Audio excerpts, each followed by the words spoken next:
Well, good afternoon. I'm Mayor Pro Tem Alter, and it's my honor to represent District 10, Central Northwest Austin on the Austin City Council. I want to thank the Safe Alliance team, Julia, Piper, Lori, and Antoine for hosting us at their campus this afternoon.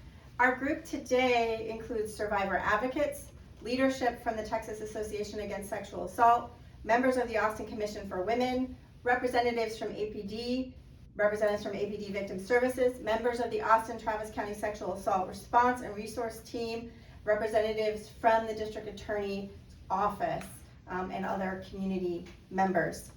We each have our own reasons for being here today. Some of us ourselves are survivors of sexual assault or childhood sexual abuse. Others, like myself, have supported friends or loved ones who are survivors. Some of us have reported or helped others to report a sexual assault. Some of these reports may have led to justice, while others in our group have retold our stories over and over as we've moved through a system that did not support us. Still more of us may have chosen not to report an assault, fearing stigma, retaliation, or simply that we wouldn't be believed. I guarantee you this though, every single member of our community has either experienced sexual assault or has a friend or a loved one who has had those experiences. That's how far-reaching the impacts of sexual violence are. In some way or other, this violence has impacted everyone we know. Throughout my time in office, I've worked with survivors to reform Austin's sexual assault response system through budget increases for victim services, improvements with Austin's DNA testing, and accountability for commitments made by APD leadership. I also provided direction that the council unanimously approved that the city manager will implement specialized training for APD's sex crimes unit and enact policy reforms identified from an ongoing evaluation of the city's sexual assault response system. These changes are significant, but I, like each of you, feel unsettled. I am disturbed that for every 1,000 sexual assaults in the United States, only 310 are reported. Only 50 of those reports will lead to an arrest, and only 25 of those 1,000 will experience incarceration. I am concerned by the lack of long-term support available to survivors of sexual assault, 94% of whom report experiencing post-traumatic stress disorder, and 1/3 of whom contemplate suicide. I am alarmed by the stigmatization in our society that reinforces the trauma of sexual violence and the inefficiency of a justice system with a backlog of DNA test kits. We have a lot more to do. So where do we go from here? We know that nobody deserves to experience sexual assault, but removing the barriers to healing and justice often feels like pushing a boulder up a hill. This was especially apparent earlier this year when a group of survivors whose cases were mishandled from 2006 to 2019 won a settlement from the city. While the settlement came with significant policy improvements, related budget investments, and a public apology, it came at a high cost.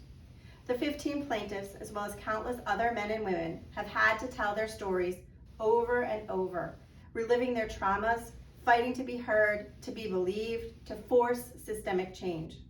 I'm incredibly grateful to these 15 women and to all survivors who choose to come forward and share your stories. I also want to recognize the organizations and advocates that support and listen to survivors.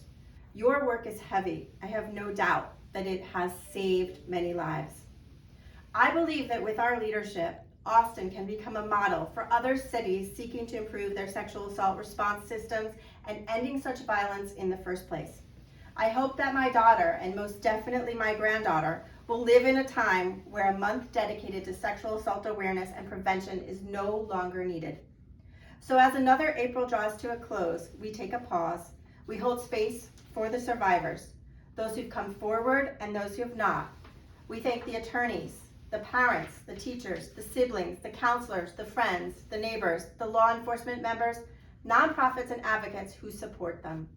We reflect on the obstacles survivors still face as they tell their stories, and I think and hope that we are finally starting to listen. I will now read a proclamation for Sexual Assault Awareness Month. Be it known that, whereas nationally, 1 in 3 women and 1 in 4 men will experience some form of sexual assault in their lifetime, and 1 in 4 girls and 1 in 20 boys is sexually abused by the age of 17.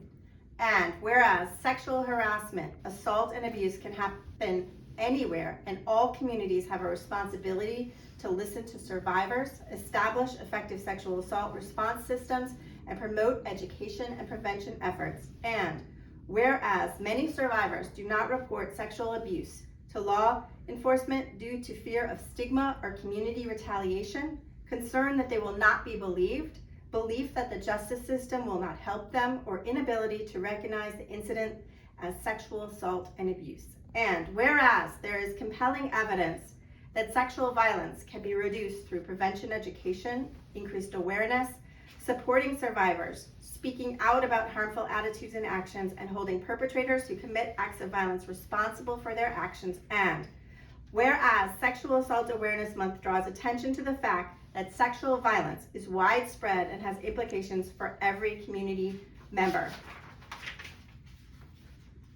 Now therefore I, Mayor Pro Tem Alter, on behalf of Steve Adler, Mayor of the City of Austin, do hereby proclaim April 2022 as Sexual Assault Awareness and Prevention Month in Austin. Thank you. I'm now going to pass the mic over to Hannah Senko, who is one of the plaintiffs in the sexual assault settlement.